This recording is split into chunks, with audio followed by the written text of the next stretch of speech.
Hello guys, welcome back to my channel রূপালী.গণেশ। কেমন আছো? আশা করছি খুব ভালো আছো। আমি খুব ভালো আছি। সবাইকে গুড মর্নিং। এখন বাজে 10টার থেকে আমি কাজগুলো শুরু করলাম।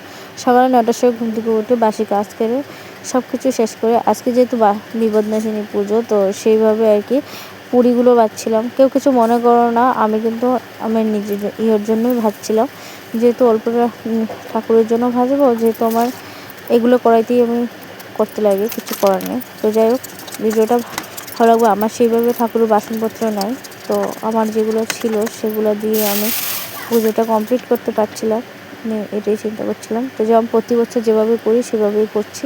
তো এই ভিডিওটা কিন্তু অনেকটা লং হবে, মোটামুটি একটা লং হবে, তো সেভাবে কিন্তু। তারপরে বড়মশাই জল কিনে নিয়ে চলে আসছিলো, তো জলটা দিয়ে দিলাম। তো জলটা এনেছিল যখন, তো সেটা ঠাকুরের জন্য কিনে এনেছে, তো ঘরের জন্য খাওয়া, তো সেইভাবে আর কি। তারপরে আর কি আমি এদিকে পুরি বানালাম, সুজি করলাম, তারপরে খিচুড়ির জন্য বসিয়ে দিলাম চাল ডালটা। তারপরে ফাইনালি আমাদের খিচুড়িও কমপ্লিট হয়ে গেল। যেমনি দেখতে লাগছে ভিডিওতে তাড়াতাড়ি হয়ে গিয়েছে, কিন্তু অনেকটা সময় লেগেছে। তারপরে খিচুড়ি কমপ্লিট করে সম্বাসের জন্য একদম প্রস্তুতি। তো যাই হোক, আমি সম্বাসটাও দিয়ে দিলাম, দিয়ে কিন্তু আলু ভাজি, আমি এই চান্সে কিন্তু আমি আলু ভাজি কেটে নিয়েছিলাম এর আগে, তো সেজন্য আলু ভাজিটা আমি আর কি করে দিলাম। তারপরে কিন্তু আমি পূজা, তখন বাজে প্রায় 12:30টার মতো। তখন আমি খিচুড়ি করে তারপরে এই যে আলু ভাজি করে, তারপর যাই হোক এখানে করে, তারপর আলু ভাজিও মোটামুটি কমপ্লিট হয়ে যাচ্ছে সেইভাবে আর কি। তারপরে আমি একটু ঠাকুরের জন্য ভেড়ে তারপর এগুলো রেখে তারপরে ঠাকুরের কাজে চলে আসলাম। ঠাকুরের কাজে এসে আগে ফলের জন্য জল নিয়ে নিলাম, জলগুলো ধুয়ে ভালো করে তারপরে আমি ফাইনালি নতুন একটা শাড়ি পরে নিলাম। এটা একদম নতুন সুতির শাড়ি, তো সেভাবে সুতির শাড়িটা বললাম। তো আমাকে কেমন লাগছে একটু কমাবে।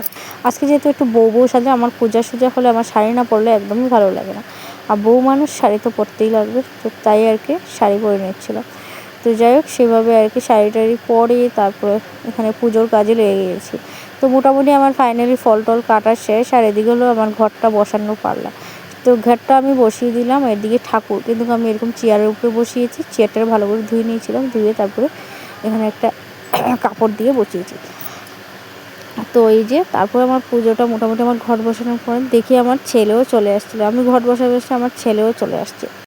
তো আমার কিন্তু প্রচুর শরীর খারাপ, এই জ্বরের মধ্যেও আমি পূজাটা আমার কমপ্লিট করাটা আমার হচ্ছে। তারপর আমার ফাইনালি তো আমার বললাম না, আমার ভাই চলে আসছে। তো আমার ছেলে আবার কিন্তু চলে যাবে, তো অনেক কান্নাকাটি করে মামার বাড়ি থেকে চলে আসছে, ও যাবে না, মানে ওখান থেকে আসবে না সেভাবে।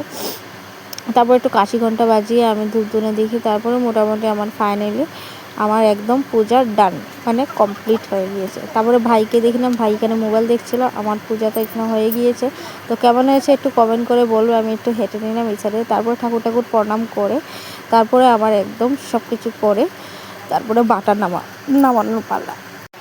তো এখানে আমার পুজোটা পুরোই সব কিছু শেষ হওয়ার পরে বাটাটা এখন নামিয়ে নিচ্ছিলাম। তো একটু প্রণাম করে তারপরে একটু সব ফল প্রসারি পান সুপারি সব কিছু দিয়ে মাকে তারপরে আমরা খেয়ে নেব। তারপর আমি সবরে দিয়ে প্রসাদ বেটে পাড়াতে প্রসাদ সব বেটে নিয়েছি। তারপরে আমি খিচুড়ি বেটে বসে রয়েছি। আমার বড়মশাই, আমার ছেলে, আমার মেয়ে খেয়ে নিয়েছে, আমার ভাইও খেয়ে নিয়েছিল, তারা চলে গিয়েছে, আর তারা দুজন তো বসে আছে। আর আমার খেতে কিন্তু আরও মানুষ আসবে। তো তার জন্য ভিডিওটা কেমন লাগলো, ভালো লাগলে লাইক শেয়ার কমেন্ট অবশ্যই করো, পাশে থাকলে